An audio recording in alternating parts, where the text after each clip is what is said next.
And that's just not on the beach. That sneaks up rivers, that sneaks up canals, that could get inland as well. So really listen to those local officials and just be really careful in these situations. Not just there. Look how far it goes away from the center. It's just incredible. It's just an important point that we got to make. Little River Inlet to Cape Fear, 3 to 5 feet of storm surge potential. Cape Fear to Duck, North Carolina, 2 to 4 feet. And when I say those numbers, that's inundation. That's above ground. That's water up your pant leg. And I say it almost every one of these media events. I'm 6'5", 6'6", so when I'm talking 7 feet of storm surge, you can see it right here. That's about a foot above my head. Just really important to think of it that way. Rain, inland rain, not just along the coast, but inland rain, 4 to 6 inches in some areas. Some places could get 12 inches of rain from what's left of Ian as we move inland. So that's huge. Charleston, Charlotte, Wilmington, Roanoke, Hatteras, any one of these areas could see significant rain. There's terrain here too. So it's not just ponding water. There's terrain in the Appalachians, the mountains. You can get flash flooding. So even well inland in some of these mountain communities, you can see that fast flowing water, and it could be incredibly dangerous. So, and the last reminder, those are the direct impacts. Just a strong reminder, the biggest reminder I could give here, it's just dangerous after the storm too. All right. So for communities watching, you got to be careful getting outside. There's power lines down. There's debris. Just so dangerous to be on the roads. Don't drive your car where water covers the road. Half of those fatalities inland from the flooding, half of those come from driving automobiles into the water. Half of them come from cars. So you got to stay out of the water. And the last one is, generators have become readily available in these communities. I just can't urge this strong enough. Be careful with the generators. When the power's out, know how to use a generator, right? Don't keep them in the house. Don't put a generator in the house. Don't put it by an open window. Don't put it in your garage. It's got to be well away from your house. It's just a dangerous situation. And a lot of these hurricanes have seen more fatalities after the fact, especially with the generators, than we do from the direct fatalities. So it's something to remember as we go through this storm. So I appreciate everybody being here. That's the latest update on the hurricane.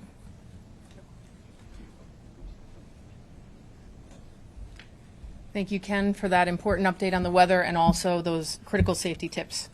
As we've just heard, Hurricane Ian still presents an extreme threat to everyone in its path. We're already seeing the impacts of the storm in South Carolina as I speak, and in Georgia as well. Now is the time for the residents impacted to execute their hurricane plans and closely monitor local media for forecast updates and also follow the directions made by local officials. That advice we get from the National Weather Service and the Hurricane Center is what drives those local official alerts. Please follow them. They will keep you safe. All the hazards that we've seen in Florida can impact those further up the coast, just as Ken mentioned. Strong wind, storm surge, flash flooding. Fortunately, the President approved Governor McMaster's request for an emergency declaration for South Carolina last night. This declaration authorizes FEMA to provide emergency protective measures, including direct federal assistance. We urge the residents of South Carolina and everyone in the path of the storm to remain vigilant. For Florida, as we continue to monitor the situation in South Carolina and the overall path of the storm, state and federal search and rescue operations remain underway in Florida. FEMA's urban search and rescue teams are part of a unified effort to conduct operations by air, land, and sea in coordination with our federal partners, as well as state and local officials. As part of this effort, Florida has activated about 5,000 Florida National Guard members, as well as another 2,000 members from other states through mutual aid to help with search and rescue operations and other emergency protective measures. I'll let our Coast Guard colleagues provide an update on their search and rescue efforts as part of this unified command in a later brief. Homeland Security Secretary Mayorkas also activated the DHS Search Capacity Force yesterday. This is comprised of 7,500 members from other federal agencies who can augment our staffing patterns to help us address the response and recovery needs following storms. This will significantly enhance our efforts in Florida as well as up the eastern seaboard as the storm continues to move.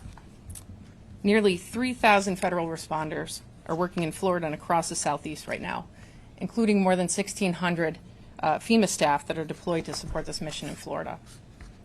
I'm immensely grateful to the more than 850 emergency management personnel from other states that have answered the call to help serve storm survivors and communities that need their help through mutual aid. Finally, I'd like to add that our Center for Faith-Based and Neighborhood Partnerships is coordinating closely with national non-governmental organizations such as the National Urban League, AARP, the Methodist Episcopal Church, and national voluntary organizations active in disasters to ensure FEMA and our federal partners have the best on-the-ground information from communities impacted.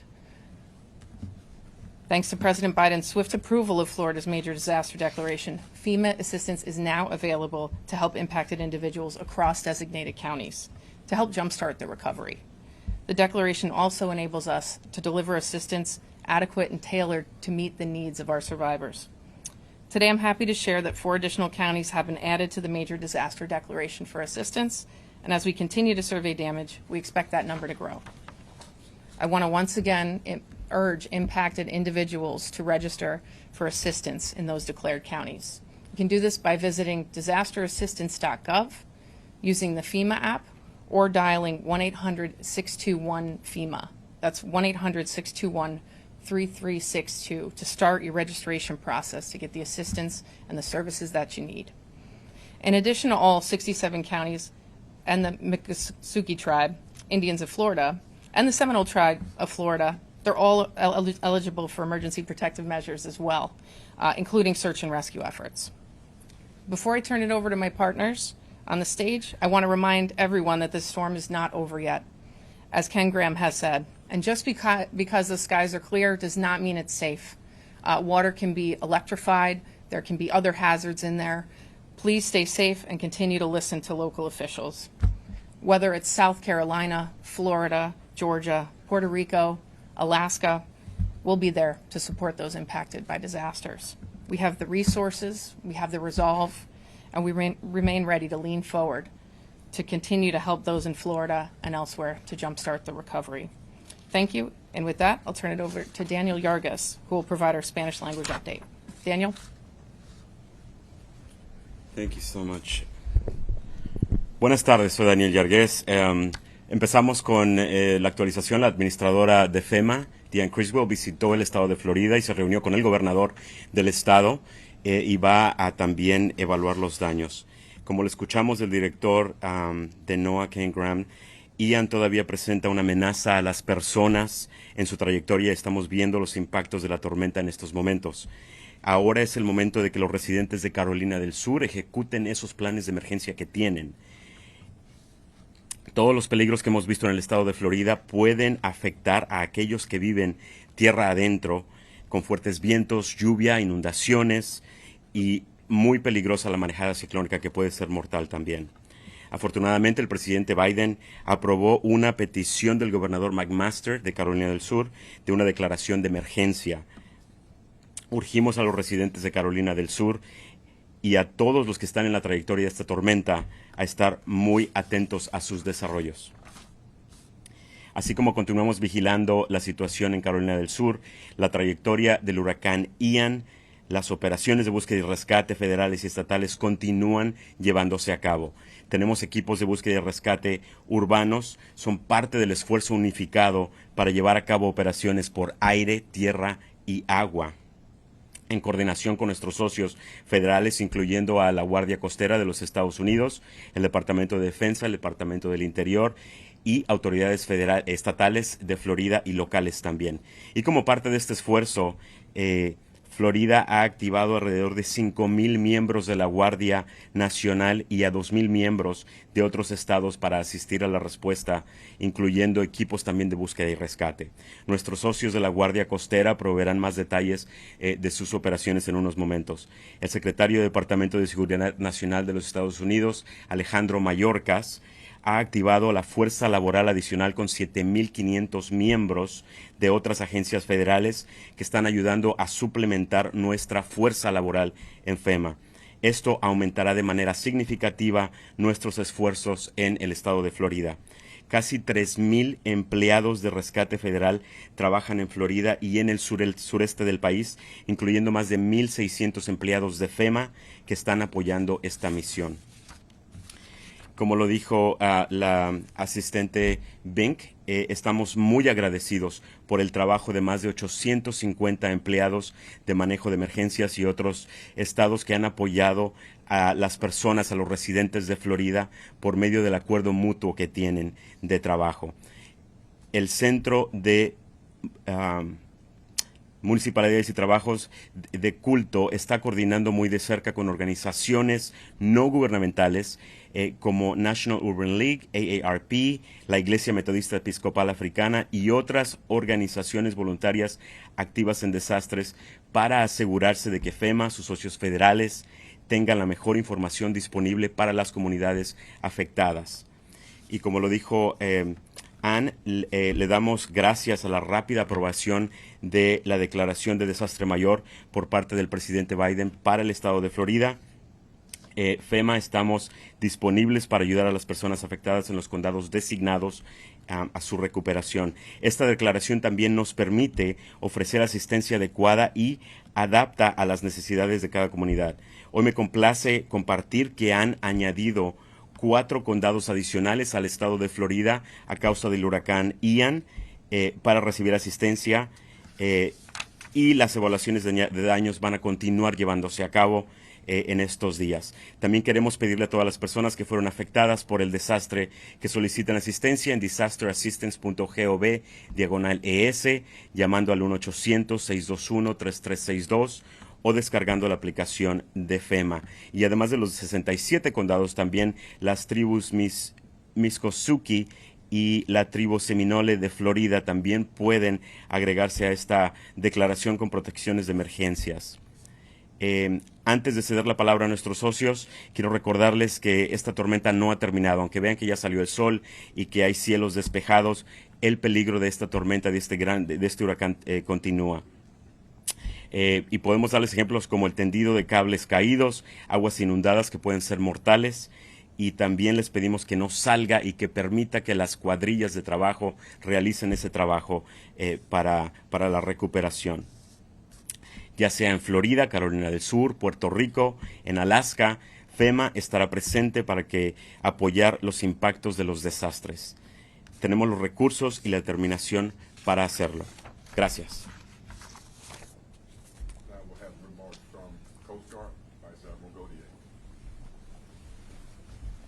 Good afternoon. Coast Guard responders continue round-the-clock operations with a primary purpose of saving lives. At heart, we're a humanitarian organization, and that's what we're doing on the ground in Florida as we speak. We're doing this from the air, on the ground, and also from the sea. And since the storm made landfall yesterday, we've saved 117 lives, together with pets of the members that we've saved. Those operations are going to continue for as long as it takes to rescue everyone. This operation is happening with unity of effort and tight synchronization and organization with all the requisite federal, state, and local authorities. For example, the National Guard, FEMA, and then local responders that are responding in the air and on the ground. We've all seen the images that have come from the devastated areas. We've all heard the stories coming out of that. And Coast Guard men and women who are operating in Florida are doing so with great sympathy and great fellowship with those who have lost their businesses, may have lost their homes, and even may have lost loved ones. The Coast Guard also has a top priority to reestablish and reconstitute the maritime transportation system. So in the days leading up to storm landfall, the Coast Guard, together with port authorities and the private sector, secured all the ports on the west coast of Florida and then the northeast portion of Florida to be secure as the storm passed through. Now that the storm has passed, we're working as we speak with the Army Corps of Engineers and NOAA to do a rapid survey and assessment of those port areas so we can resume and reconstitute maritime transportation that's so incredibly crucial to trade and making sure that supplies make it into Florida. So we're focusing primarily on the Port of Tampa, St. Pete, and the Port of Manatee in Florida. So as you've heard, this isn't over yet, and this continues to be a very dangerous storm as it makes landfall in South Carolina with impacts in North Carolina, Georgia, and inland. Just as the Coast Guard did to prepare for landfall in Florida, we've worked the past couple days leading up to storm landfall in those new areas to make sure that ports were secured and that Coast Guard aircraft, boats, and cutters moved out of harm's way, and that we staged ready to respond once the storm passed and it was safe to do so. And so we're poised again to do search and rescue operations together with federal, state, and local partners in those areas as necessary once we can do a rapid assessment. It goes without saying, but it bears repeating, that we encourage everyone in these newly impacted areas to heed the advice of their emergency response authorities for evacuation, safe haven, and for preparedness, so they can help manage their own safety and save their own lives in advance of this storm as it moves through. Thank you very much, and looking forward to your questions. Ms. O'Connell, Health and Human Services. Thank you, ma'am. Thank you so much. I'm Dawn O'Connell, the Assistant Secretary for Preparedness and Response at HHS. And as part of this whole of government response that you're seeing up here, HHS's Administration for Strategic Preparedness and Response, or ASPR, which I lead, has deployed teams of medical responders and supplies to the region in support of our state and local partners. By the end of today, we will have more than 318 personnel deployed and available to respond in coordination with FEMA and the impacted states. This includes personnel from the National Disaster Medical System, or NDMS, along with regional emergency coordinators, incident management teams, and logistical staff. Our teams are deployed in Georgia and in Miami, allowing us to be positioned to support any emerging medical needs in Florida and along the East Coast as Ian makes its second landfall in South Carolina. These NDMS teams include physicians, nurses, paramedics, and pharmacists who can assist hospitals with the triage and treatment of patients. They can provide medical support for people found by urban search and rescue. They provide medical and public health support to those relocated to emergency shelters, including to shelters serving special needs populations. And they can provide pharmaceutical support and resupply for ambulance strike teams.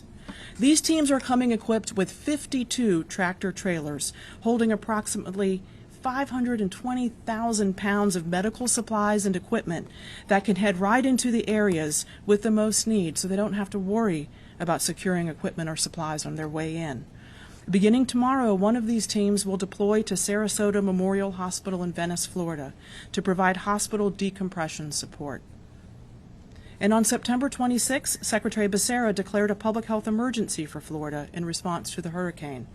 We also activated HHS Empower program, which is a partnership between ASPR and the Centers for Medicare and Medicaid Services to identify Medicare beneficiaries who rely on electricity-dependent durable medical equipment and certain healthcare services such as dialysis, oxygen tanks, or home health to help anticipate, plan for, and respond to the needs of these at-risk citizens in the impacted areas. We continue to work in close collaboration with FEMA and our other partners, and we are committed to helping respond to the health-related impacts of the storm. We will provide all the support we can to help these communities in need. So if you are a hospital or a healthcare system, long-term care facility, assisted living facility, and you need help, please let us know. We've got teams on the ground ready to assist. Thanks so much. Thank you, ma'am. Major General. Thank you. U.S. Army Corps of Engineers. Good afternoon. I'm Major General Butch Graham from the United States Army Corps of Engineers. The Army Corps is well postured to support FEMA both in Puerto Rico, Florida, and South Carolina. We are certainly standing ready to provide public works and engineering support and also to coordinate long-term infrastructure recovery. Simply put, we are leaning forward. USACE has more than 50 specially trained response teams supported by pre-awarded emergency contracts that allow us to perform that wide range of public works and engineering related support. In Florida right now we have 600 professionals, that's Corps of Engineers, civilians, our military, and our contracting partners moving generators forward to assist the state of Florida to provide emergency power. We're assisting the state of Florida to provide assessment of the infrastructure. Many of you have seen the pictures on media that shows what's been damaged. We're providing backstop support. Currently, we're working on 9 hospitals, as well as helping Lee County determine where its water distribution system is currently leaking. And then finally, we've got great partnerships with our tribal partners down in Florida. We've been asked by the Miccosukee tribe to assist them on a canal that's currently flooding, and we've got engineers on site and pumps leading or moving to that location. Ma'am, thank you for your time here today. All right, thank you. With that, we'll take questions. I'm Nicole Stang with CBS News. Thank you so much for conducting this briefing. If you'll indulge me, I have a question for you, Assistant Administrator and Vice Admiral Kodiak and Director Ingram. Assistant Administrator, state emergency officials have announced 21 deaths as of this morning. Are there any updates to that number or indications that fatalities will increase significantly in the coming days, as well as a sense of how many remain missing? And separately, can you speak to some of your bigger concerns moving forward, as well as efforts to counter any fraud, scammers who want to take advantage of urgent drivers? Absolutely. To the first question, the state is the source of that information, so that is the latest information at this time. As we've discussed, we are laser focused on life safety efforts as we continue our search and rescue operations in conjunction with the Coast Guard and others. And as it relates to fraud, we do have controls in place that can continue to screen for signs of it while not slowing down assistance to those who need it. And Vice Admiral Gautier, can you speak to some of the challenges of conducting rescue missions given the level of decimation in some cases, water that has risen beyond the roof of a home?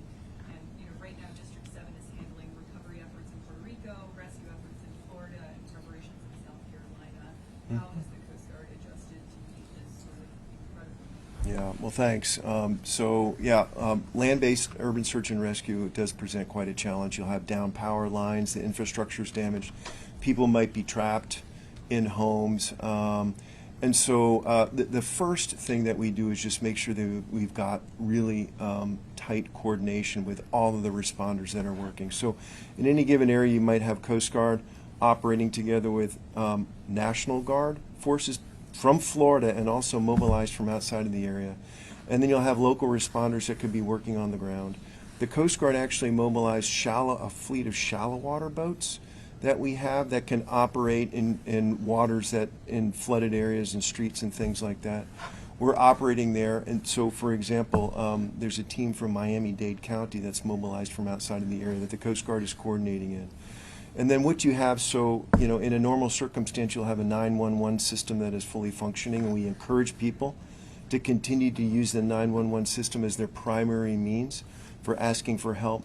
But also in that type of search and rescue, we will go block by block as a response group to make sure that we've identified everyone. Some of these folks may not have the means of communication, knocking on doors, doing overflights to see if individuals might be on rooftops or stranded in flooded streets.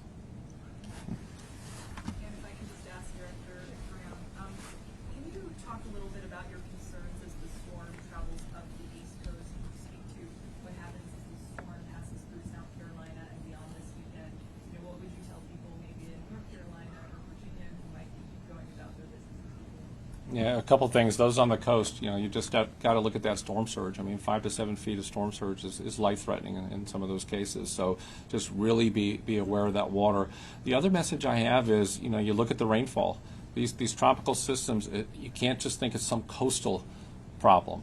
That rain and that moisture has to go somewhere. So as a result, you're going to get heavy rainfall. Those rainfall totals, you start getting 5 to 7 inches, maybe even up to a foot of rain in some of those mountainous areas. You could be well inland. I'm talking hundreds of miles inland and still get those heavy rainfall amounts. I'm very concerned about some of those tropical rains getting into the terrain areas. So that's where you're thinking about fast-flowing water, quickly rising water, get that flash flooding. It just becomes incredibly dangerous, and especially if you think about we're making landfall now, right? So a lot of that rain's going to occur tonight, and that's in the dark. So nighttime rainfall, nighttime flash flooding is incredibly dangerous. So just urging everyone to listen to those local officials. If you don't have to go anywhere, please don't, because it's incredibly dangerous. Yep. Anyone else? Questions? All right. Thank you guys for your time. Thank you. That'll conclude today's conference. Thank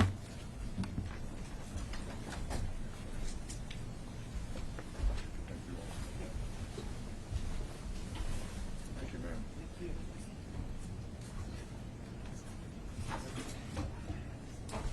Well, appreciate everyone's time again today. Please stay in contact with the FEMA news desk. You have the address. All right. Thank you, guys. Thanks, Nicole.